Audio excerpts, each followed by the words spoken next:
Most predictive models are black boxes. A decision tree is the opposite. It predicts by asking a short series of plain yes or no questions, and you can read the whole thing like a flowchart. Say we want to predict a home's property type. The tree learns by splitting the data into smaller and smaller groups, each split chosen to make the groups as pure as possible. It looks at every variable and every cut point, picks the cleanest split, then repeats inside each new group. Cleanest needs a yardstick.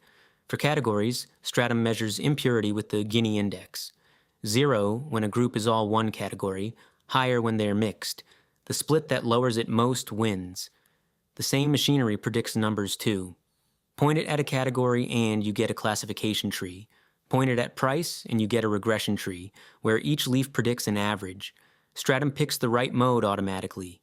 Each split lowers impurity by a measurable amount, so we can rank the variables.